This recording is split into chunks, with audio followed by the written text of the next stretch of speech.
Heyo everybody, Haku here with this week's live reaction or read through for Omniscient Reader or Omniscient Reader's Viewpoint, Chapter 304.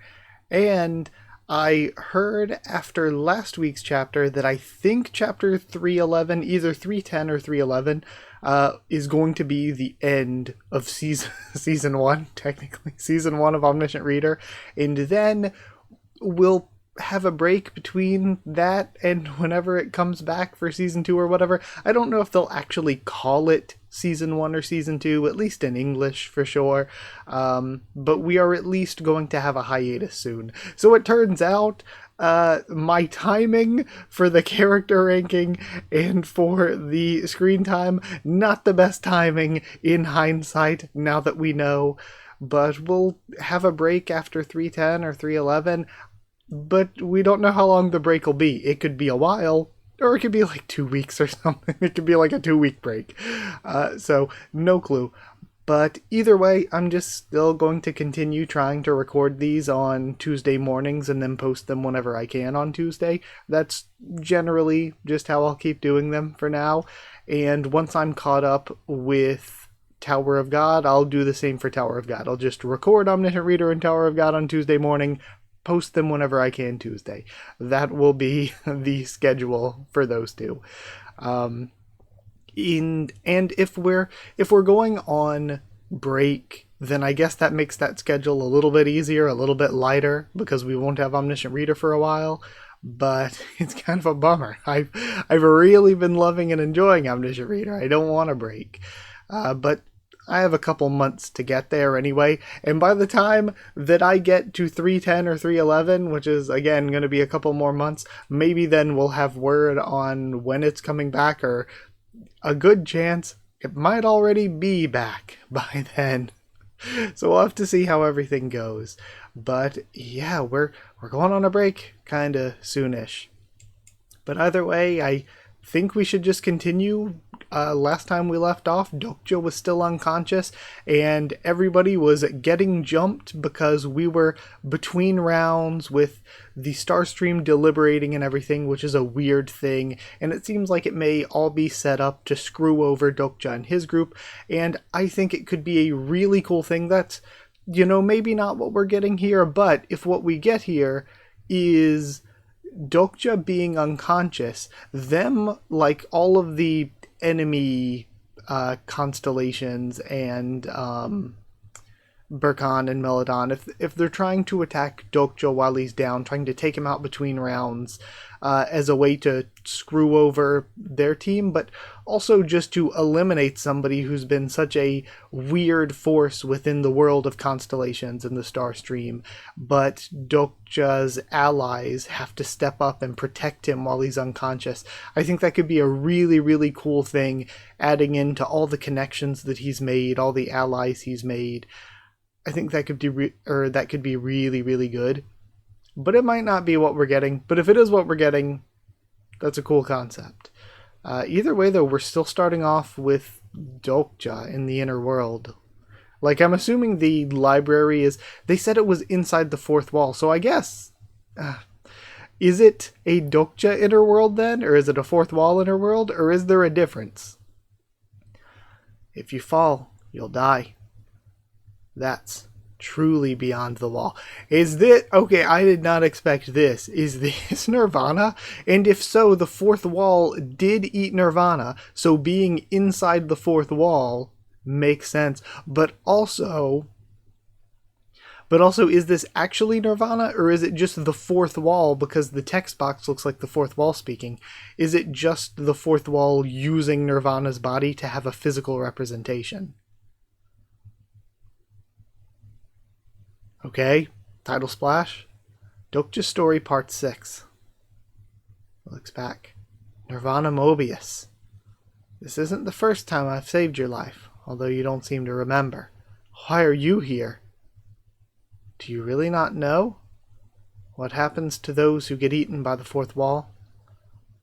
That was the question that first came to mind when the fourth wall swallowed something for the first time. Well, as you can see, this is where I ended up. So you've been alive here all this time. Alive? Not quite.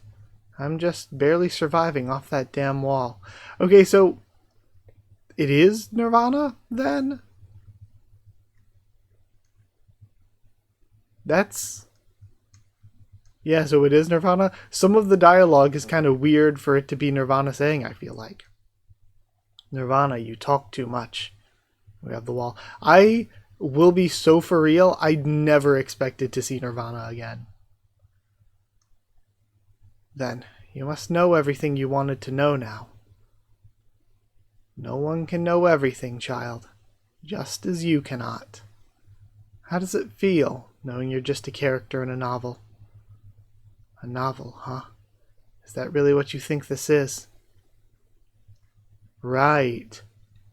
It makes sense for Dokcha to ask.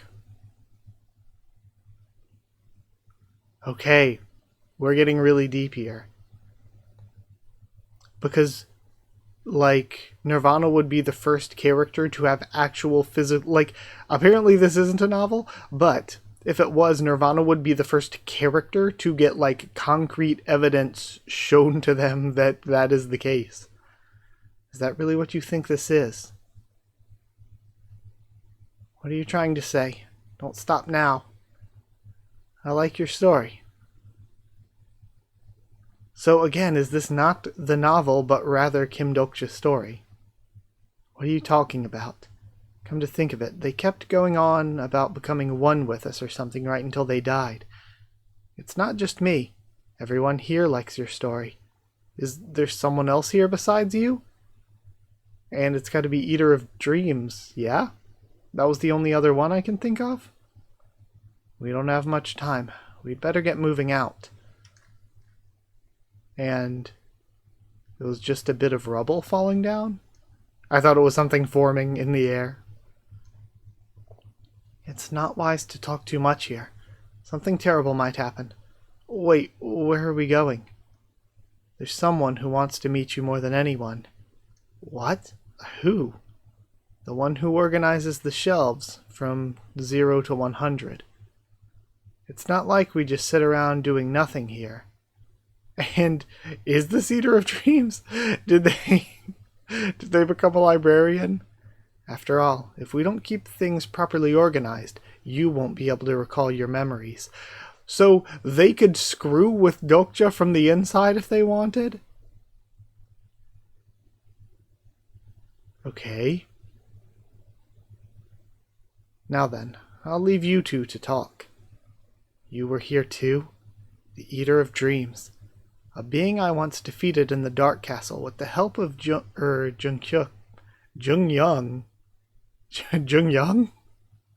And the Fourth Wall. So, they've been messing with his memories. They put some books in the wrong order, and now he thinks he'd beat the Eater of Dreams with Jungyang. Okay. I paused up a moment there because I was like, wait, is he referring to his mother? But no, that's Sugyang, so that's still not correct. I think they do mean Jungyang in the Fourth Wall. Yeah, weird. Unless Jungyang, that's not the Korea's Next Top Model, is it? It might be. But again, why? I get giving credit to the top swordsman, but I feel like Jungyuk was also there. It feels weird for Jungyuk to not be given any credit, saying, ah, yeah, Jungyang and the Fourth Wall did it. Like, Fourth Wall literally chomped Eater of Dreams. So Fourth Wall for sure deserves the win there. But maybe Jungyang is Goryo's top swordsman. I forget his real name. So the poor seeker has come. I love this design for Eater of Dreams, though. The little librarian design. You wanted to see me? I want to help you. What? I'm confused. At least give me a moment to understand the situation. There isn't much time. Thanks to you, I have reached the truth of the universe, and exalted beings always repay what they owe. Then, there's something I'd like to ask. Again, it is neat having the eldritch creature, the, like, Lovecraftian creature be the one to reach the truth of the universe? Go ahead. Who created this library? And we have probability storm in here. That is not a valid question. Ask something else. So maybe nobody created the library just is. And again, I think the library is the inside of Dokja, but the fourth wall said it was the inside of the fourth wall. So I feel like the inside of the fourth wall and the inside of Dokja are the same thing, maybe? And it's reorganizing the books. Let's see. Asking about TWSA would be pointless right now. I could find the answers just by reading the second edit, and if necessary I could always return here and go through the records myself. I need to ask something that isn't recorded in TWSA, something that this otherworld god can answer. Who's the secretive plotter? Interesting choice. We have probability storm. The spark isn't as strong as before. He's one of the oldest beings in this universe. And the loneliest of them all. He's also the one who stands against the oldest dream. That's it? How am I supposed to figure out who he is with that? At least tell me his modifier. Such things mean nothing to him. But if you wish, he will help you. Help me, but how? Forge the otherworldly pact with him. So again, we're going beyond constellations here. The otherworldly pact. It's a kind of pact, like the absolute throne I destroyed in the 5th scenario. But in TWSA, no pact has ever ended well. I can't do that. I figured you'd say that. You hate beings from higher dimensions, after all. But you're no longer of a status that should be subordinate to anyone. You need to reconsider your anger. If you want to reach the end, you must think carefully about what you can make use of. And I like, you need to reconsider your anger. I think this is a very, very good looking panel. But I also like how for over 300 chapters now, we've been kind of working through that with Dokja. And it goes not toward the constellations, or in this case toward beings even higher than constellations, but also when it came toward his bully and his mother, working through the trauma in his life, the way that he handled things, and even something that I've been saying a lot lately, where we're seeing how much of it was a coping mechanism, where whenever Dokja runs into any problems, he just runs away from his problems and retreats to TWSA. And even with Jungkook in the beginning, we saw how much he loved Jungkook as the main character of this series he's read for forever, but also how much contempt he had and how many bad things he said about Jungkook, and how actually seeing, like, it's one thing to read it, but actually seeing the world as Jungkook sees it, and seeing the little details, the small things that wouldn't be included in the book, how much that changed his opinion on Jungkook. And then from there, changing his opinion on some of the constellations, like Prisoner of the Golden Headband, I feel like. And then, of course, his mom being a big one as well. I just kind of like that line in this panel. If you want to reach the end, you must think carefully about what you can make use of. And the library starts to rumble. The world is heading towards censored. It's not yet been written, and yet it is already written. And the great plotter can help you. On the right path. I believe in the story I've built. I'm afraid our time has run out for today. Remember, he's always waiting for you. Okay. So Secretive Plotter, maybe the king of the Dokubis, or the king of stories, whatever it is. Maybe, again, just future Dokja. Maybe TLS 123.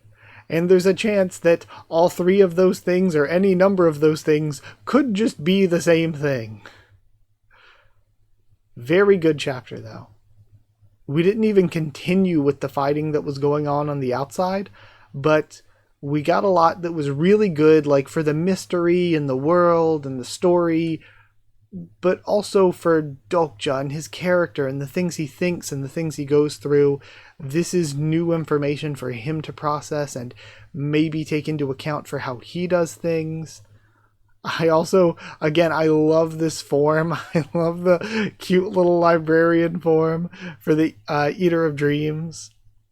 That was really, really good. And just seeing the Eater of Dreams again, seeing Nirvana Mobius again, was really, really, really good. All of that, I think, was great.